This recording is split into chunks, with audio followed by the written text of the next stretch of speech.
ये बताओ, हमने आपको कुछ बोला, आपको गाली दिया, आपके ऊपर डंडा चलाया, तो आपने ये बोला कौन चला रहा है? क्या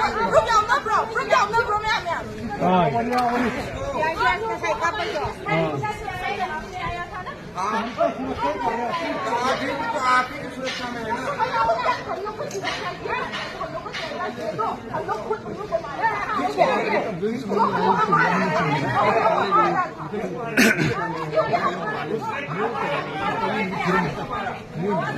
अभी रात का कितना बजा है नहीं बताया।